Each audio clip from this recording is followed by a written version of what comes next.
नमस्कार। आपके अपने YouTube चैनल सी राज GCR चूरू क्लासेज में आपका पुनः स्वागत है।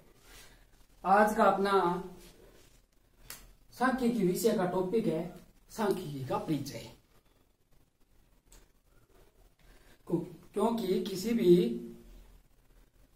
शास्त्र या सब्जेक्ट विषय का अध्ययन करने से पूर्व उसका अर्थ, परिभाषाएं, क्षेत्र, उसकी प्रकृति आदि का ज्ञान होना बहुत जरूरी है। ज्ञान विज्ञान की किसी शाखा से संबंधित तथ्यों को संख्याओं के रूप में संकलित करके प्रस्तुत करने, उनका विश्लेषण करने और उनसे तर्कपूर्ण निष्कर्ष निकालने की क्रियाओं का विधिवत अध्ययन सांख्यिकी विज्ञान साइंस ऑफ स्टैटिस्टिक्स के अंतर्गत किया जाता है। इसका अध्ययन किसके अंतर्गत किया जाता है? सांख्यिकी के अंतर्गत किया जाता है। सांख्यिकी का संबंध ज्ञान प्राप्त करने की संख्यात्मक प्रविधियों से है। ज्ञान प्राप्त करने की संख्यात्मक प्रविधियों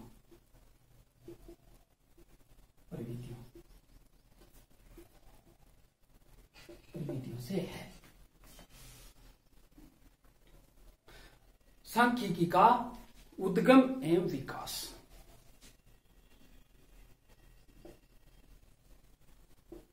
सांख्यिकी का उद्गम एवं विकास।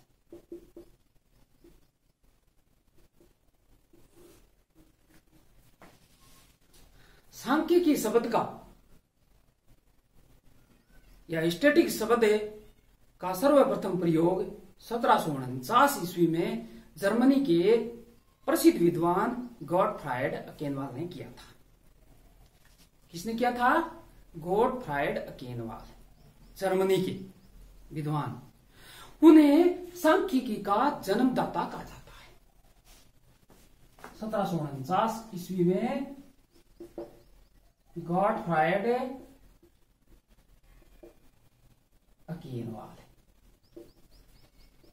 अकेनवाल ने किया था।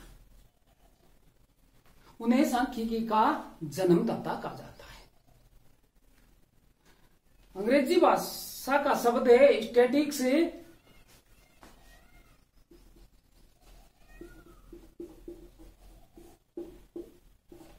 अंग्रेजी भाषा का यह शब्द है स्टैटिक्स लैटिन भाषा के स्टेटस, लैटिन भाषा के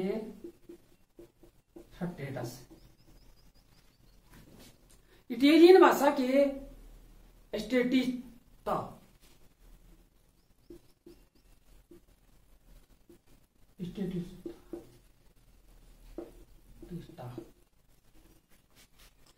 जर्मन भाषा के शब्द है स्टैटिक, जर्मनी भाषा के शब्द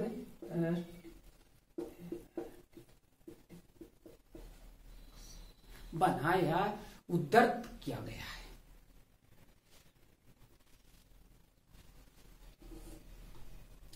इन सभी शब्दों का अर्थ राज्य,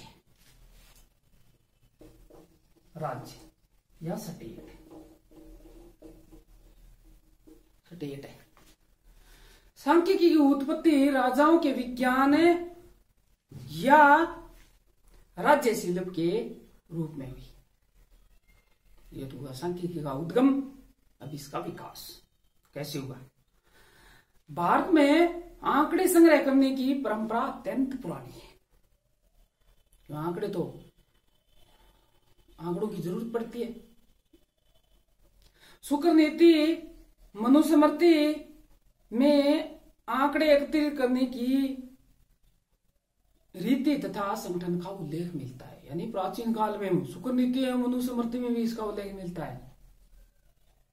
चंद्रगुप्त मौर्य के शासन काल में आय व्यय, जन्म मरण, सेना, भूमि वितरण आदि से संबंधित आंकड़ों के संकलन की प्रचलित विधि का वर्णन किया हुआ मिलता है चंद्रगुप्त मौर्य के शासनकाल में।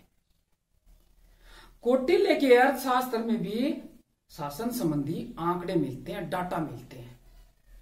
कौटिल्य के अर्थशास्त्र, आचार्य कौटिल्य ने अर्थशास्त्र की रचना की थी, जिन्हें चाणक्य या विष्णुगुप्त भी कहा जाता है।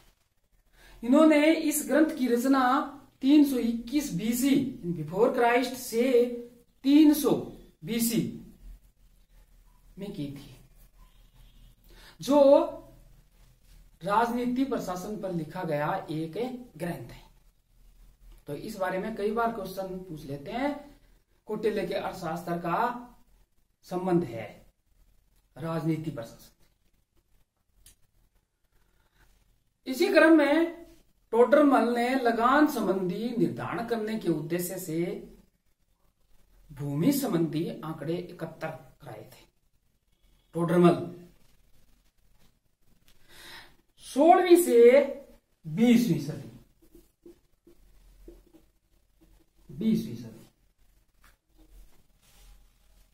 तक सांख्यिकी का अत्यधिक विकास हुआ।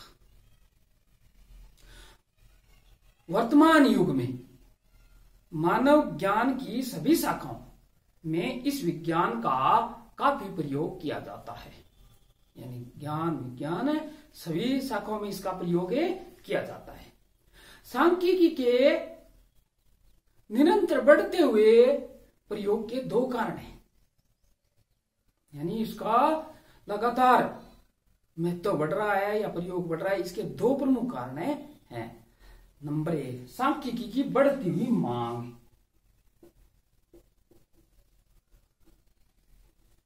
सांख्यिकी की बढ़ती हुई मांग।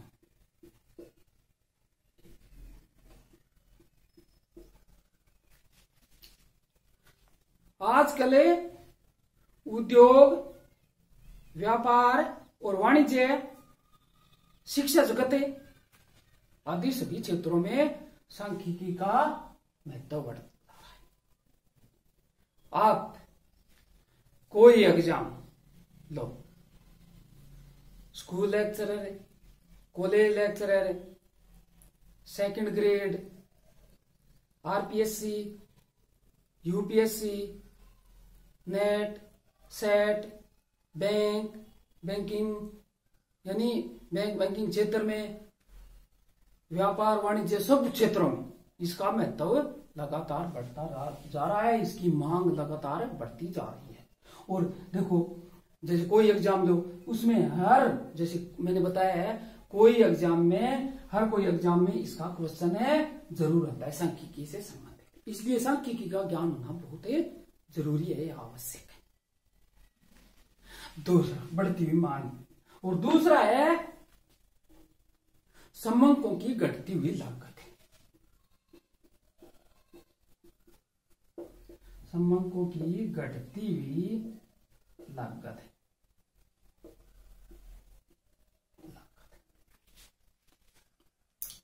कम समय में कम खर्च और कम परिश्रम से समंकों के आंकड़े एकत्रित या समंक एकत्रित किए जा सकते हैं, डाटा कलेक्शन किए जा सकते हैं कम समय में और कम खर्च में भी किए जा सकते हैं।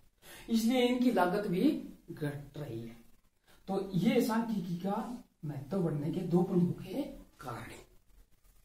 अब सांख्यिकी का अर्थ क्या है? सांख्यिकी या स्टैटिक शब्द का दो अर्थों में प्रयोग किया जाता है। दो अर्थों में प्रयोग किया जाता है। एक तो बहुवचन में और दूसरा है एक वचन। एक वचन बहुवचन में स्टैटिक्स का तात्पर्य समंकों या आंकड़ों से होता है। समंकों या आंकड़ों से होता है बहुत, या व्यक्तिगत इकाइयों के समूह से संबंधित संख्यात्मक तथ्य। संख्यात्मक तथ्य बहुवचन में। और एक वचन में, एक वचन में क्या है? समंकों के संग्रह, विश्लेषण व निर्वचन का विज्ञान या निर्वचन के रूप में इनको परिभाषित किया जाता या इनका अर्थ निकाला जाता। ये तो सांख्यिकी का अर्थ हुआ। अब सांख्यिकी की परिभाषाएं।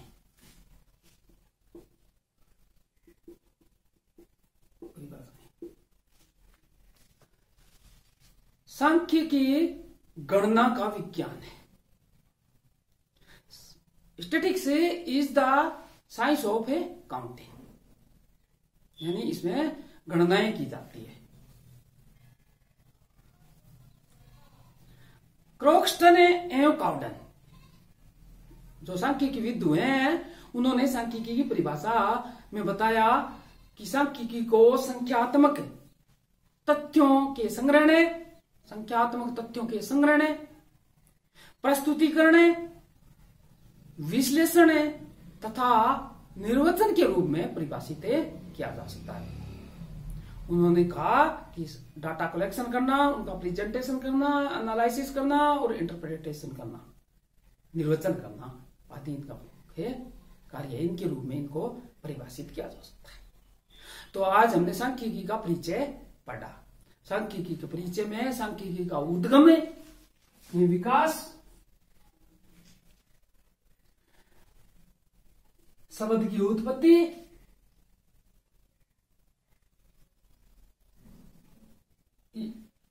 इनका महत्व, सांख्यिकी का अर्थ, एकवचन और बहुवचन में सांख्यिकी की परिभाषाएं। तो ये सांख्यिकी परिचय के अंतर्गत है। हमने आज इनका पढ़ा और आगे विस्तार से अगले अध्याय में इनका अध्ययन करेंगे। नमस्कार।